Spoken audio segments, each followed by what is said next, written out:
Oh well, fun's over, finished lunch, can't sit watching Brian Bros videos all day. So for those of you that are golf fans, definitely recommend you watching some Brian Bros. Okay, right, let's get blocking a picture and I'll show you what I'm going to be working on. Okay, right, so let's give you a little idea about what we're going to be painting. So this is the scene and this is the canvas, slightly larger than I'm used to doing. This is a 20 by 20 inch canvas. The colours aren't quite right in that reference photograph, so I'm going to be working mainly from my iPad because actually the colours on screen are a little bit better. Yeah, so that's that. Already sketched it out. Going to start blocking it in. Blocking in is the first stage of my painting process.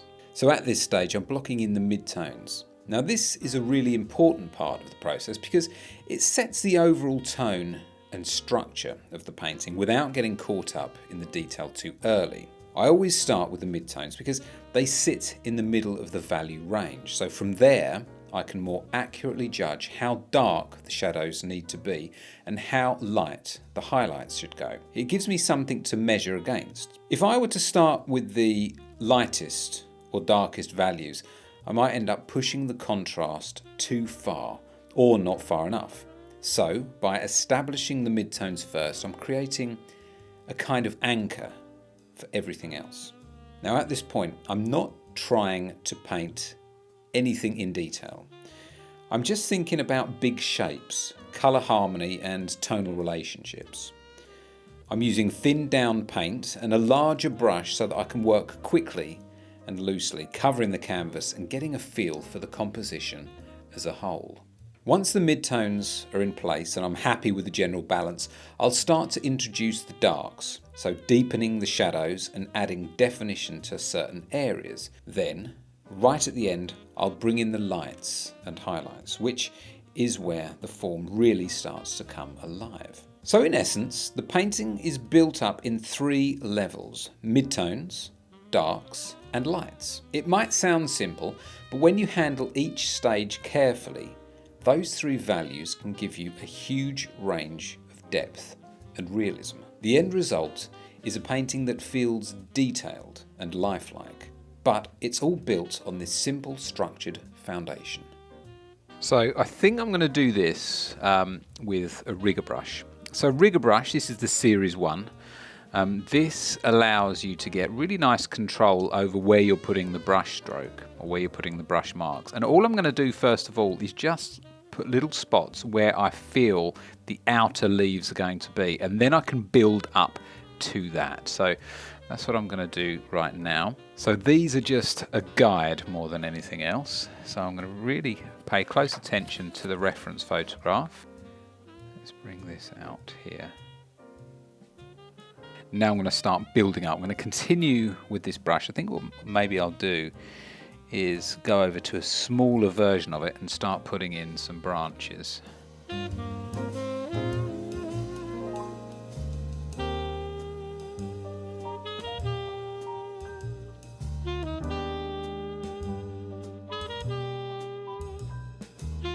So one of the questions I get asked a lot is, how do we paint over wet paint? Which is what we're doing here. Now the key thing is, it does depend what type of a brush stroke you're doing, but doing thin lines like I am now, the brush will make a big difference. So that is, it's really important that the brush you use is good. So it needs to be quite soft. But the other key thing is to make sure that the paint you're putting on over the surface is of a different consistency. And what I like to do is add a little bit of linseed oil. So it's slightly thinner than the paint that's gone on before it. And that just allows it to just sit nicely on the surface.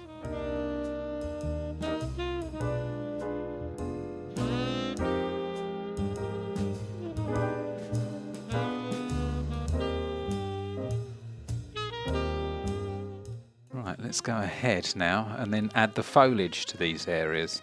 I'm going to stay with the rigger brush, I think, for the time being, and the outer edges tend to be a touch lighter as well. But because I'm now sort of having to lean on the painting surface, I'm going to use my mool stick here to rest against.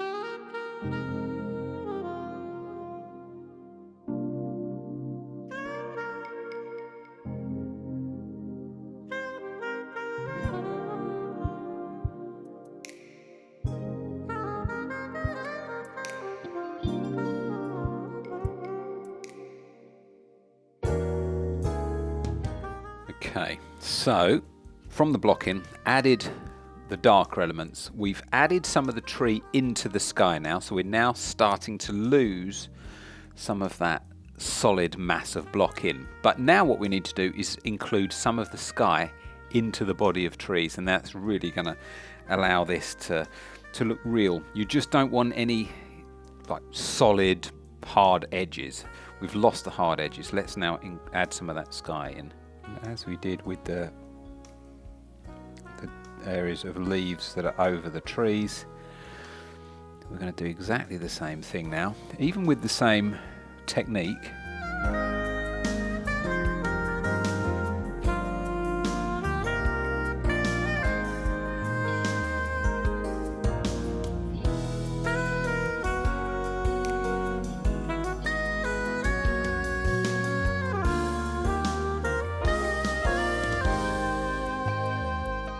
Okay, so that's broken that up. I think what I'm going to do, so we've got a choice now.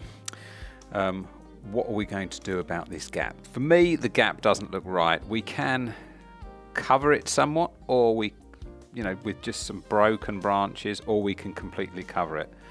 I'm starting to think we need to completely cover it, but we'll leave this gap here. In the reference photograph, the trees come down in this line. But I think I'm going to cover some of that. I just don't like it. But before we do that, I'm going to start adding some of the highlights now to this tree.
Okay, so we're at this point now where I feel I need to cover some of this in.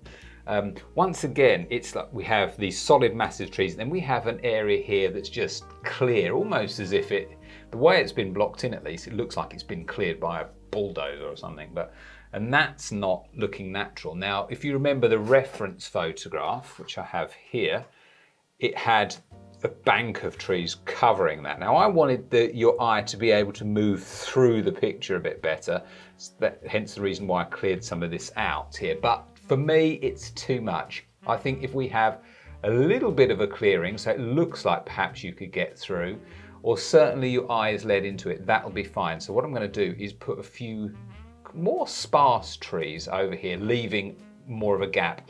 Once I've done that, I can then add sort of, a few little details in the field behind, but I don't really need to worry too much about the details there. Let's get these trees over the top. But anyway, that's what we're going to do. I think that should work fine. We can adjust it as we go if need be.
Hi everybody, hope you enjoyed that. If you did, please give it a thumbs up. Subscribe if you haven't already.